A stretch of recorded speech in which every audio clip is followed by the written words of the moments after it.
Здравейте, приятели! Днес ще се разходим до три прекрасни места на Витоша, а именно Боянски водопад, Боянското езеро и Параклис със Свети Пантелеймон. Маршрутът ще бъде кръгов и значително дълъг, така че се пригответе за доста ходене. Има три обозначени маршрута – син, зелен и червен. Синята маркировка ще уведе до Боянското езеро, а зелената и червената до Боянския водопад. Зелената пътека е по-дълга и по-лесна, червената е по-кратка и екстремна. Именно по нея ще поемем ние. Следвайте маркировката. Нагоре. Денивелацията около 460 метра. Така че се пригответе за голямо изкачване.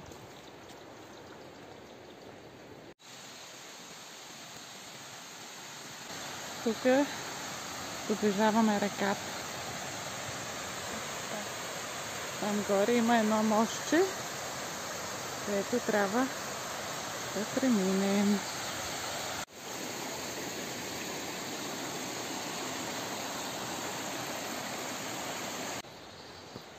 Вече преминахме доста стръмна част по червената пътека, екстремната. Имаше си елементи на изкачване и сега продължаваме още нагоре. Скоро ще се види София. Там е София.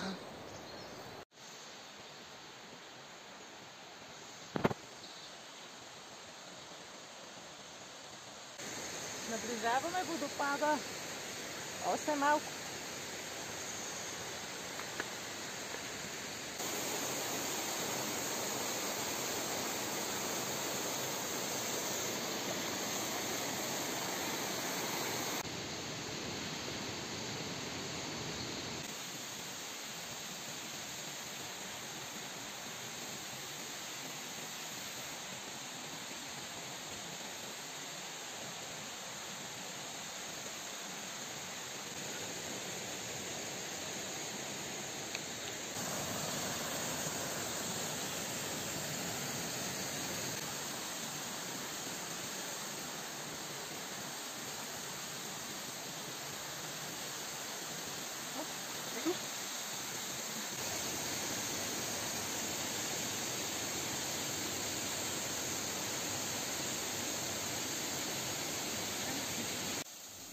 Достигнахме и първите ни цел, Боянския водопад. Той е с височина на 25 метра и най-големи планината Витоша, образувана от водите на Боянската река.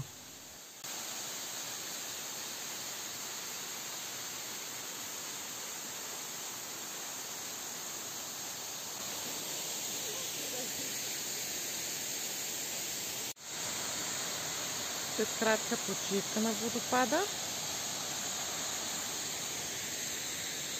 поемаме по зелената пътека към Боянското езеро. Качването по червената пътека ми отне около час и половина, нормално темпо.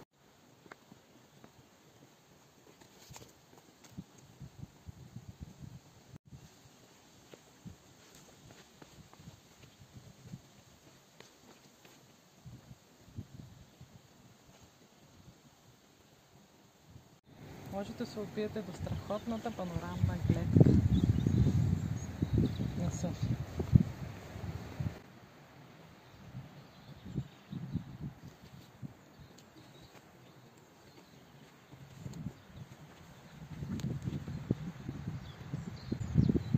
Доста е височко.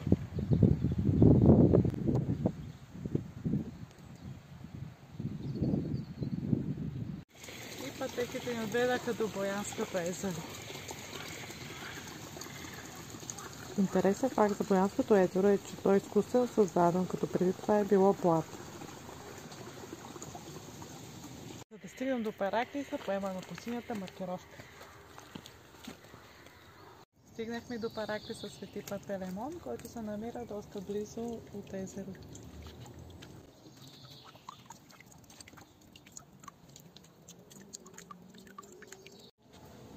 Скалният Параклис Свети Пантелеймон представлява естествено оформена ниша от няколко големи каменни късове. Нашата разходка вече върви към своя край. Цялата разходка е с дължина от около 8 км, а времето, което ни отне, беше около 5 часа. Благодарим ви за отделеното време. Надяваме се, че сме ви били полезни с нашето видео. Може да ни подкрепите, като се абонирате за нас, харесате видеото или го споделите с приятели. Благодарим ви от сърце.